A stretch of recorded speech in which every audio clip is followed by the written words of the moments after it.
Emily Harper had always believed that marriages didn't fall apart in a single moment. They cracked slowly, quietly, invisibly like ice under pressure until one day the surface gave way, plunging everything beneath into freezing darkness. But she never imagined she would be standing on that ice herself, feeling it splinter beneath her feet. To outsiders, Emily and Ryan were the picture-perfect suburban couple living in a modest but warm two-story home in Willow Creek, a sleepy Seattle suburb known for its coffee shops, dog-friendly parks, and picture-ready sunsets. Their neighbors often admired the couple, the way Ryan would mow the lawn on Saturday mornings while Emily arranged potted flowers on their porch. The way they would walk hand in hand to the farmer's market. The way their laughter could be heard through the open windows during summer barbecues.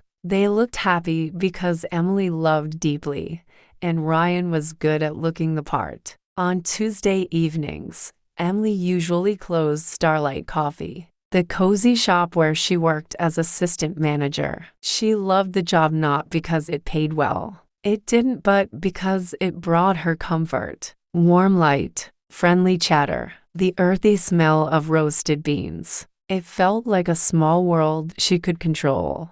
But that particular Tuesday evening, when the rain drizzled lazily against the windows and customers thinned out early, Emily asked her coworker, Bree, if she could leave 15 minutes earlier. She wanted to surprise Ryan with a new dinner recipe she'd saved, a lemon herb chicken pasta he'd once mentioned craving. She drove home with the radio humming softly, unaware that the universe had already set her life on a new trajectory. When she entered their bedroom later that night, Ryan was in the shower. His phone buzzed on the nightstand. Normally, she never touched it. Trust was oxygen in their marriage. But the screen lit up, and her eyes flicked toward it instinctively. If she had looked away, maybe her life would have stayed the same for a few more days maybe. She would have slept peacefully that night. But she saw the first three words, last night was.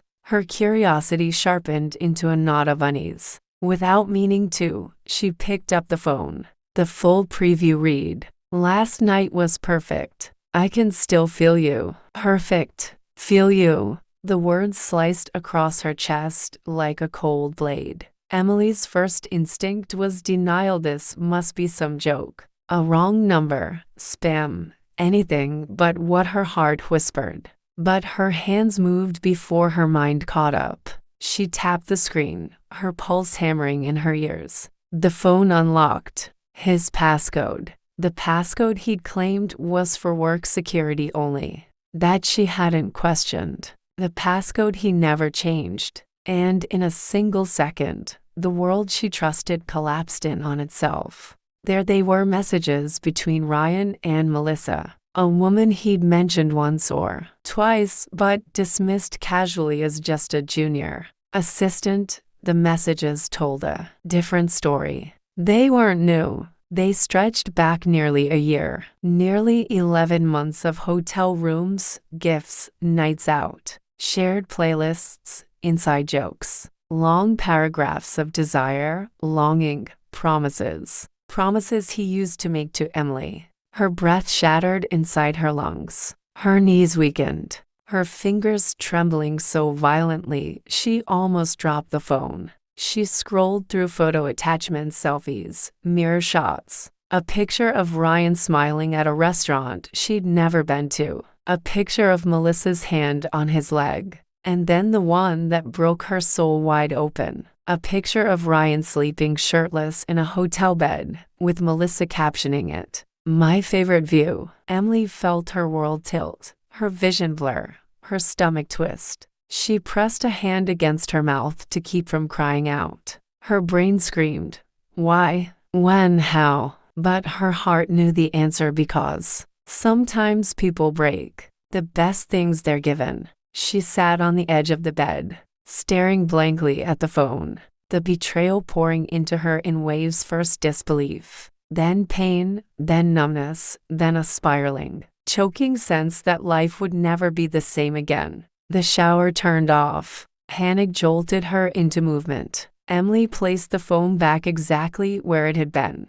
wiped her tears quickly with trembling fingers, and crawled beneath the blanket. She turned on her side, facing away, breathing shallowly, pretending to sleep.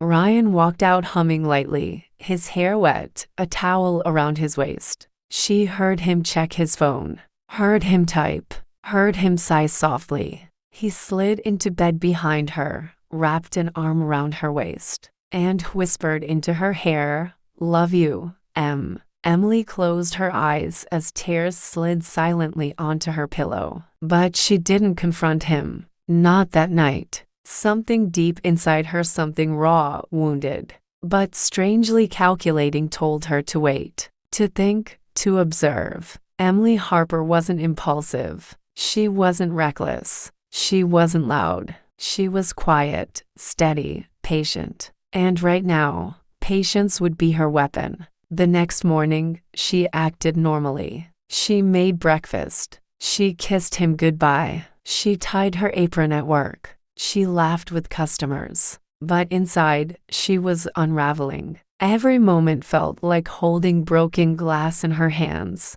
But beneath the pain, a fire began forming slowly, painfully born from betrayal but fueled by clarity. Ryan wasn't careful. He thought she didn't suspect anything. He thought he was smart, charming, untouchable. He thought Emily was the kind of woman who would break quietly. That misunderstanding would be his downfall. On Wednesday night, she watched him work late again. On Thursday, he came home freshly showered, despite claiming he'd been stuck on site for hours. On Friday, he smiled at his phone more than at her. And Emily watched. That's all she did. Watch, study, memorize. By the time a week passed, Emily knew everything: his secret email, his second phone number, his schedule, the pattern of lies he wrapped himself in. She gathered proof with a calmness that terrified even. Her screenshots, hotel records, email copies, photos of receipts she found in his jacket pocket. Each piece went into a hidden folder she named for the day he breaks. But the real turning point came unexpectedly. Saturday morning, she drove to his workplace under the pretense of surprising him with lunch. The receptionist, a sweet middle-aged woman named Nora, smiled at her warmly, but it was a smile laced with discomfort. "Oh, Emily, he's not in today." Emily forced a soft laugh.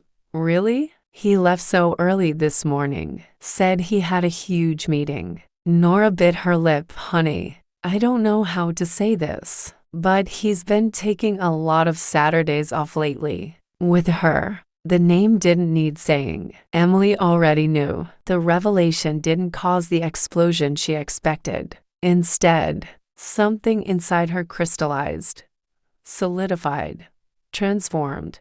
She thanked Nora, walked calmly to her car, sat in the driver's seat and breathed. Long, slow, controlled. Her heart wasn't breaking anymore. Something else was taking its place. A power she never knew she had. She pulled out her phone, scrolled through her contacts, found the number she had stored the night she discovered the affair.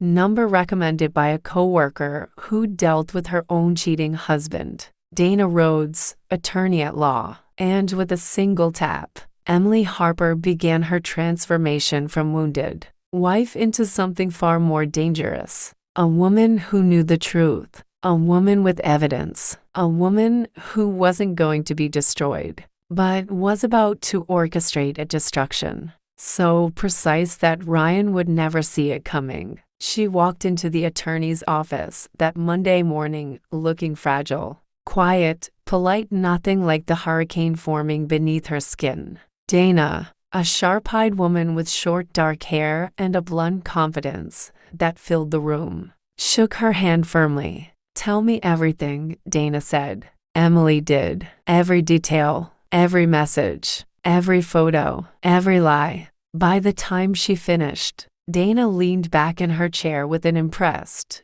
approving nod. "You're not just looking for a divorce," the lawyer said. "You want justice." Emily swallowed. "I want him to feel something. Anything. I want him to understand what he broke." Dana smiled knowingly. "Then we're going to be very good partners." For the first time since her world shattered, Emily felt something warm in her chest, not happiness, not relief, but strength, a beginning. Not of healing that would come later, but of revenge. And Emily Harper was only getting started. Emily left Dana Rhodes' law office that morning carrying more than documents. She carried a new version of herself, a version she didn't recognize yet, but one she knew she needed to become. The sky outside was heavy with gray Seattle clouds, the kind that pressed down on the city like a quiet warning. But Emily felt none of that weight. For the first time in weeks, she felt direction, a path, a purpose. She didn't cry on the drive home. She didn't tremble. Her hands were steady on the wheel, her eyes calm, her breathing slow. Something in her head shifted, not outwardly, but deep inside, in the place where heartbreak had lived only days before. That place was now clean, emptied out, replaced by quiet calculation. She parked in the driveway just as Ryan's car pulled in behind her. He stepped out with his usual work-tired expression, shoulders a bit drooped, eyes slightly narrowed, lips curved into a half-smile. The expression he wore when he wanted sympathy without explanation. "Hey, Em," he said casually, walking toward her, leaning in for a kiss. Emily turned her face just slightly so his lips met her cheek instead of her mouth. Ryan froze, only for a second. "You okay?" he asked, pretending to sound concerned. "I'm fine," she answered, with a small smile, an Oscar-worthy performance of a woman who suspected nothing. "Just a long day." He nodded, relieved. This version of Emily, soft, quiet, trusting, was the version he expected, the version he counted on, the version that made cheating easy. He kissed her forehead. "Let's order dinner tonight. I'm worn out." She nodded, sure. He headed inside. Emily stayed in the car an extra moment, gripping the steering wheel lightly, letting the slow, cold satisfaction settle in. He had no idea. No idea she knew. No idea she had proof. No idea she had a lawyer. No idea she was planning the end of his entire double life, and she would not let him know. Not until she was ready. That week, Emily perfected the art of pretending. She started smiling at him again, laughing, asking about work, cooking his favorite meals, even suggesting a weekend date night. Each gesture made him relax more, made him believe everything was normal, made him sink deeper into his comfortable lies. Meanwhile, she collected more evidence. Every time he showered immediately after coming home, she took photos of the timestamps. Every time he claimed late site inspection, she saved screenshots of his GPS history. Every time he texted Melissa, Emily backed up the messages to her hidden drive. And when Ryan wasn't watching, Emily transformed the house. She cleaned out the guest bedroom, not for a guest, but for her paperwork. 2 weeks later, Emily began phase 2, the emotional distancing. Not obvious, not dramatic, just subtle shifts. When Ryan told her stories about his day, she didn't look as invested. When he reached for her hand, she let him hold it, but didn't squeeze back. When he hugged her from behind while she cooked, she didn't lean into him. He noticed. "Everything okay with you?" he asked one night. "Yeah," she replied simply. "Just tired." "Work stressful?" "Always." He accepted it, because cheaters always want to believe their lies are working. They want to believe the cracks they create aren't visible. Meanwhile, Emily continued building her case with Dana. She emailed her updated folders weekly. Dana responded each time with the same sentence: "When you're ready, we strike." Emily wasn't ready yet. She was waiting for the perfect moment, and that moment arrived sooner than she expected. A Thursday morning, Ryan accidentally left his second phone in the glove compartment of Emily's SUV, the red case. Gave it away immediately. She opened it. No passcode. He had grown careless. The messages inside weren't just romantic, they were planning something. A weekend trip to Portland. A celebration. Celebrating 11 months together. Her throat tightened, but not with sadness. With focus. With clarity. If he was planning something big, then so would she. When Ryan got home that night, she asked, "Do you want to go somewhere soon? A trip, just us?" Ryan blinked in surprise. "A trip? Yeah," Emily said softly. "I thought maybe we needed it." He smiled, the relieved, guilty smile of a man who believed he was getting away with everything. "Sure, let's plan something." She walked past him into the kitchen, hiding her smile. This wasn't a trip. This was bait, a distraction, cover for her next move. Another week went by, and then came the day that revealed everything, the detail Emily never asked for but needed. She walked into a local boutique to pick up a dress she'd ordered. While browsing the counter, she overheard two young women whispering about their companies. "New project manager. He's so cute," one of them said.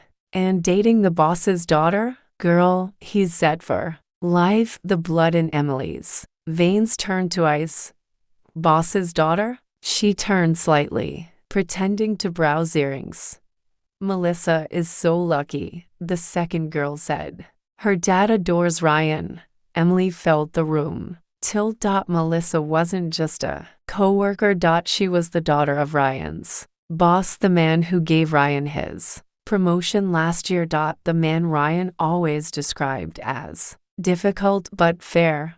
Suddenly, everything connected. The way Ryan suddenly dressed nicer, the new cologne she didn't recognize, the extra attention to his hair, the meetings he couldn't miss, the job security he bragged about. He wasn't just cheating, he was planning a future without her, and his mistress's father was unknowingly rewarding the man sleeping with his daughter. Emily walked out of the boutique with the dress in her hands and a storm inside her chest. If she exposed Ryan the right way, he wouldn't just lose Emily, he would lose everything. His job. His reputation. His relationship with Melissa. His future. And that became her new goal.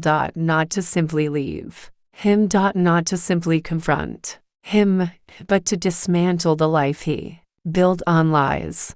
That night, Emily met with Dana again. Dana flipped through the updated folder with sharp, approving eyes. "This is more than enough," Dana said. "We could file tomorrow." Emily exhaled slowly. "Not yet." Dana raised an eyebrow. "You're thinking bigger." Emily nodded. "He cheated with the boss's daughter. The boss doesn't know." Dana sat back, a slow grin spreading across her face. "Oh, you're planning a social demolition." Emily's voice was quiet, calm, deadly. "No, I'm planning justice." Dana clasped her hands. "Tell me everything." Emily laid out her plan, each step, each move, each reveal. When she finished, Dana stared at her with admiration. "You know," the lawyer said, "you look like the kind of woman he never thought you were capable of becoming." Emily didn't blink. "I became this because he left me no choice." For the next 2 weeks, Emily orchestrated her life with precision. She cooked for him. She slept beside him. She kissed him goodbye in the mornings. And somehow, she felt nothing. Not love. Not pain. Not longing. She felt strategy. Focus. Clarity. Ryan never noticed the quiet storm brewing behind her eyes. He was too comfortable, too arrogant, too certain she would always be the gentle wife who forgave easily. Meanwhile, Melissa texted him constantly. Ryan lied constantly. Emily recorded everything. She was a ghost living in her own home, moving silently, gathering proof, preparing for the day she would burn his false world to ash. And he had no idea, no clue that Emily was no longer the wife he betrayed. She was the woman who would destroy him, elegantly, legally, and permanently. And the day she would strike was getting closer, much closer. Emily woke up the next morning feeling as if someone had placed a stone on her chest. The hotel room was dark, except for the thin line of morning light filtering in through the curtains. She pulled the blanket tighter around herself, not because she was cold, but because she felt exposed, stripped of every illusion she had built around her marriage. Beside her, Ryan's side of the bed was empty. He hadn't slept there. She hadn't either. She had spent the entire night sitting against the wall, knees pulled to her chest, her mind replaying the images she couldn't unsee. Ryan's hand on Melissa's back, the kiss, the whisper of "I missed you too." The betrayal burned again, fresh and violent. After what felt like hours, she stood up and walked to the bathroom. She splashed her face with cold water, gripping the sink as she stared into the mirror.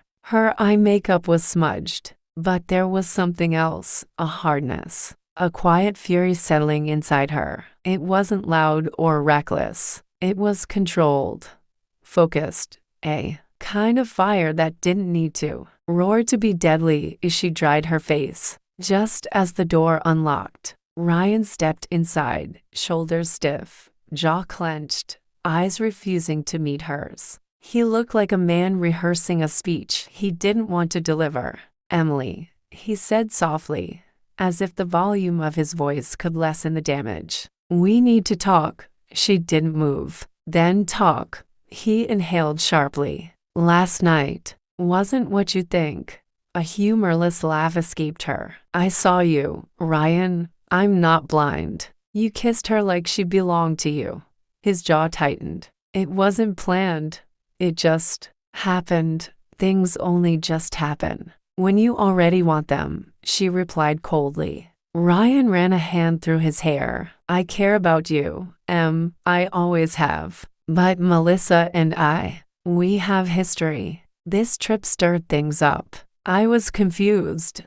And now?" she asked. "I still love you," he said immediately. "But I can't lie." Feelings came back. "I didn't know what to do." Emily stared at him for a long moment. "You had a choice, and you made it." Ryan flinched. For a moment the room was silent, the weight of everything pressing down on them, until finally he whispered, "I'm sorry." But the apology didn't touch her. She had heard enough, seen enough, felt enough. "Pack your things," she said quietly. He looked startled. "What?" "We're leaving today." He hesitated, unsure whether leaving meant an ending or a pause. But Emily didn't clarify. She didn't owe him reassurance. The car ride home from the airport was suffocating. Ryan tried to make small talk, as if words could stitch together a wound that deep. But Emily stayed silent. She stared out the window at the street lights of the city, each blur of color reminding her how quickly life could shift. One moment stable, the next collapsing. They reached the house, and Emily walked inside without waiting. The place felt different now. It had been their home, full of shared laughter, memories, plans. But now it felt temporary, like a place she was passing through. Ryan followed behind her. Please, can we sit and talk like adults? I don't want us to throw everything away." She turned to him, her voice steady. "I'm not throwing anything away." "You did." His face fell, but she didn't soften. "I need space," she continued. "Don't come into the bedroom tonight." He swallowed. "Okay." Emily closed the door behind her and locked it. She sat on the edge of the bed, staring at the wedding photo on the dresser, the one where Ryan had lifted her veil and kissed her like he couldn't imagine loving anyone else. She walked over, picked up the photo, and placed it face down. That night, Emily slept for the first time since the betrayal, not peacefully, but with purpose. The next morning, Emily walked into work with a clarity that surprised even her. Her friend and coworker, Jenna, immediately noticed something was wrong. "You look like you're 2 seconds from burning something down," Jenna whispered over her coffee. Emily forced a smile. "Not burning anything, just rethinking everything." Jenna raised an eyebrow. "Want to talk?" "Not yet," Emily said. "But I will." She spent the day working quietly, her mind running in the background like a second operating system.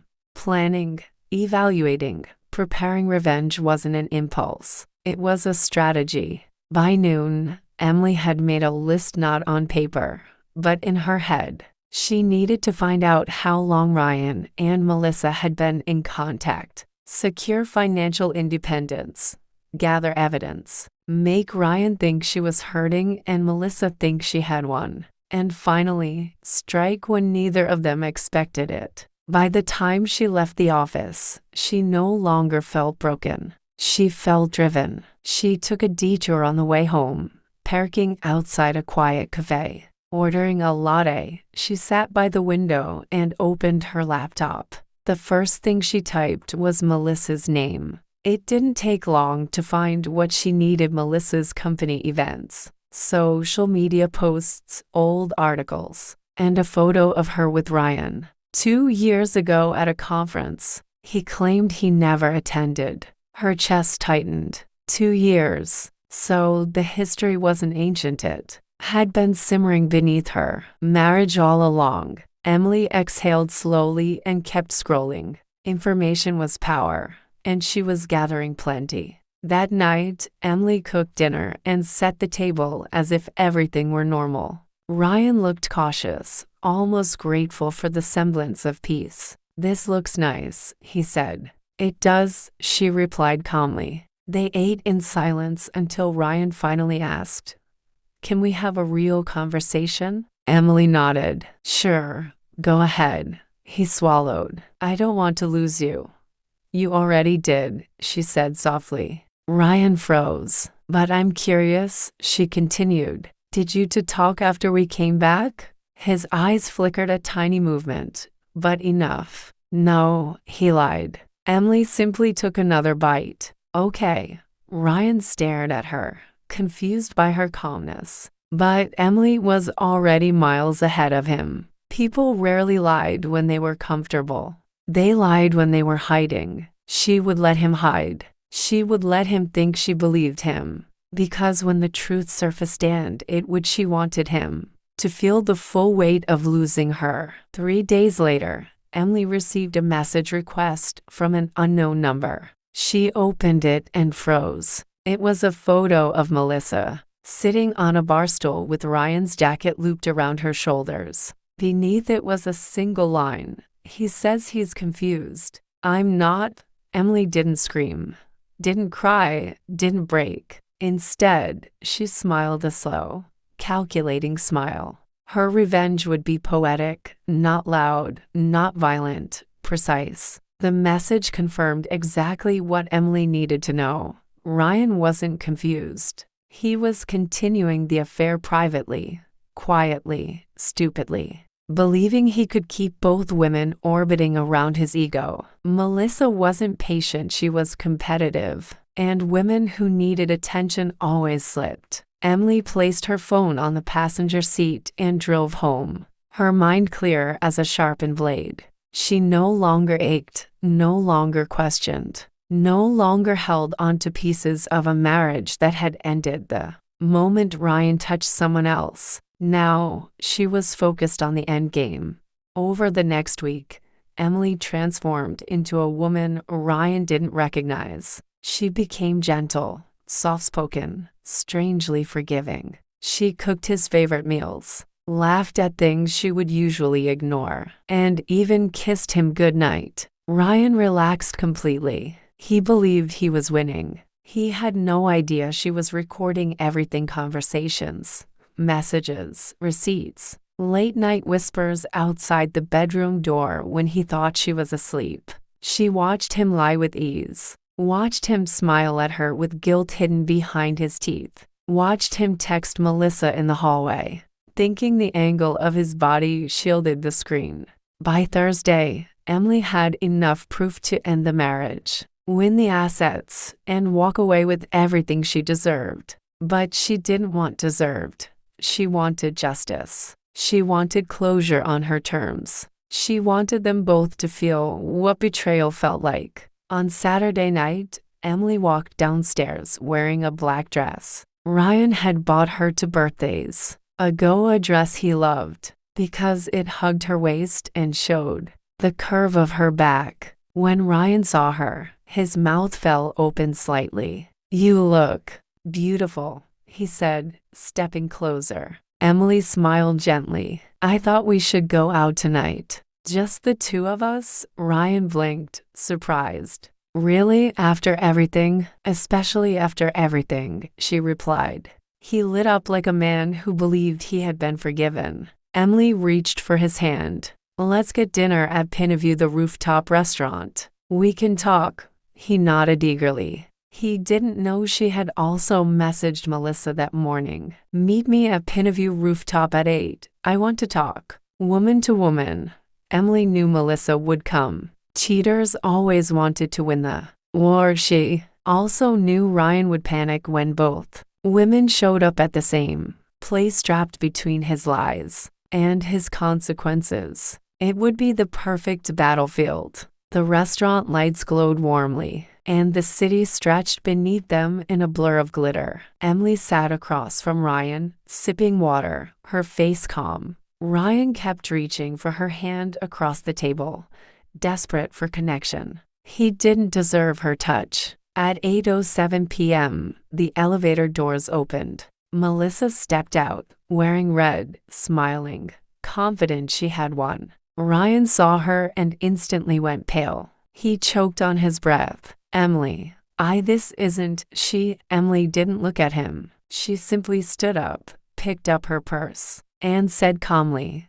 "Perfect timing, Melissa. I invited you." Melissa stopped, confusion flickering across her face. "You invited me?" Emily nodded once. "Yes, I wanted both of you here." Ryan's voice cracked. "Emily, please don't do this." She turned to him, eyes sharp, voice cold but steady. "You lied to me for months. You betrayed me on our anniversary trip. You told her you missed her. You told me you were confused. But the only thing you were confused about was how to have both of you." Melissa stiffened. "He said you two were practically done." Emily smiled slow, deadly.